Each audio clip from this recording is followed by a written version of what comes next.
যে নারী রান্না করার সময় তিনটি কাজ করবে ওই নারীর কপাল খুলে যাবে। আল্লাহ পাক রব্বুল আলামিন ওই নারীকে সম্পদশালী বানিয়ে দিবেন। আল্লাহ পাক রব্বুল আলামিন ওই নারীর ঘরে বরকত নাজিল করবেন। ওই নারীর ঘরে আল্লাহ পাক রব্বুল আলামিন রহমত নাজিল করবেন। অনেক মা বোনেরা এখন কিন্তু সংসারের ভিতরে সুখ চান, শান্তি চান, ঘরের ভিতরে রহমত চান, বরকত চান। বিশেষ করে যে সমস্ত নারীরা সংসারে বরকত চান তারা কিন্তু অবশ্যই এই তিনটি কাজ করবেন। দেখবেন আপনার ঘরের ভিতরে শান্তি আসবে এবং আপনার রান্না সুস্বাদু হবে এবং আপনার রান্না যারা খাবে তারাই আপনার প্রশংসা করবে। এজন্য আমরা এই তিনটি কাজ করব। নাম্বার ওয়ান, এক নাম্বার হচ্ছে আপনি যখনই রান্নাঘরে প্রবেশ করবেন তখন আপনি সালাম দিবেন। মনে রাখবেন রান্নাঘরে কিন্তু চুলা আছে। এই চুলা, গ্যাসের চুলা বলেন আর যে চুলাই বলেন, এই চুলা থাকার কারণে যখন আপনি রাতের বেলা সেখানে থাকেন না, এখানে কিন্তু জিন জাতি থাকার সম্ভাবনা আছে। এই জন্য যখনই আপনি রান্নাঘরে ঢুকবেন তখনই সর্বপ্রথম এক নাম্বার কাজ করবেন, সালাম দিবেন, আসসালামু আলাইকুম ওয়া রাহমাতুল্লাহ। কেউ থাকুক আর না থাকুক, ঘরে যখনই প্রবেশ করবেন, যদি ঘরে কেউ নাও থাকে তারপরে সালাম দিবেন, কারণ ঘরের ভিতরে অনেক সময় শয়তান থাকে। আপনার সালাম দেওয়ার কারণে সেই শয়তান সেখান থেকে বের হয়ে যাবে। শয়তান আপনার ঘরের ভিতরে আর বসবাস করতে পারবে না, সেখান থেকে শয়তান বের হয়ে যাবে। আল্লাহ পাক রব্বুল আলামিন নিজে বলে দিয়েছেন, কোরআন খুলেন, আল্লাহ পাক রব্বুল আলামিন বলেছেন 18 নম্বর পারা 17 নম্বর পৃষ্ঠার 13, 14, 15 নম্বর লাইন, সূরাতুন নূরের 61, 61 নম্বর আয়াতে রব্বুল আলামিন বলেন, ফাইদা দাখালতুম বুয়ুতান ফাসাল্লিমু আলা আনফুসিকুম তাহিয়াতাম মিন ইনদিল্লাহি মুবারাকাতান তাইয়্যিবা।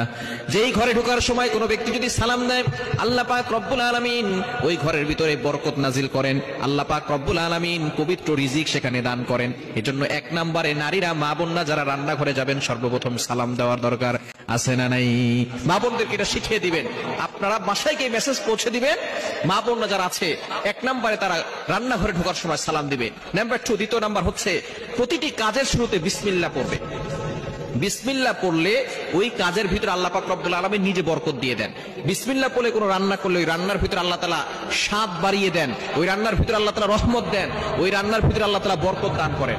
কিন্তু বর্তমান আমাদের সমাজের ম্যাক্সিমাম নারীরা রান্না করার সময় ডিজে গান শুনে, রান্না করার সময় হিন্দি গান শুনে, ইংলিশ গান শুনে, তারা ড্যান্স করে আর রান্না বান্না করে, যার কারণে ঘরের ভিতরে কোনো বরকত থাকে না। খবরদার, গান শুনবেন আর রান্না বান্না করবেন আর চিন্তা করবেন ঘরের ভিতরে বরকত নাই কেন।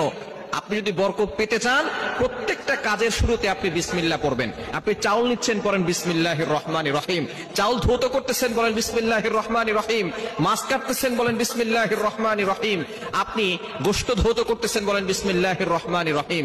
আপনি যেই কাজটাই করবেন আপনি বিসমিল্লাহ পড়বেন। দেখবেন যেই কাজে বিসমিল্লাহ বলা হয় ওই কাজে বরকত বেশি হয়। এজন্য দ্বিতীয় নাম্বার নারীরা যে কাজটা করবে সেটা হচ্ছে বিসমিল্লাহির রহমানির রহিম। এটা পড়ে তারপরে প্রত্যেকটা কাজ করবে। আল্লাহ তাআলা এই ঘরের ভিতরে বরকত দিবেন, খাবারে বরকত দিবেন এবং খাবারের স্বাদ আল্লাহ তাআলা বাড়িয়ে দিবেন। 3 নাম্বার কাজ হচ্ছে বেশি বেশি করে দুরূদ শরীফ পাঠ করবেন। দুরূদ শরীফ পড়লে আল্লাহ বিপদ থেকে হেফাজত করেন, ওই ঘরের ভিতরে আল্লাহ পাক রব্বুল আলামিন বরকত নাজিল করেন। দুরুদের অনেক ফজিলত আছে। যে ব্যক্তি নবীজি সাল্লাল্লাহু আলাইহি ওয়াসাল্লামের উপরে একবার দুরূদ পাঠ করবে, আল্লাহ পাক রব্বুল আলামিন তার উপরে 10 বার রহমত নাজিল করবে।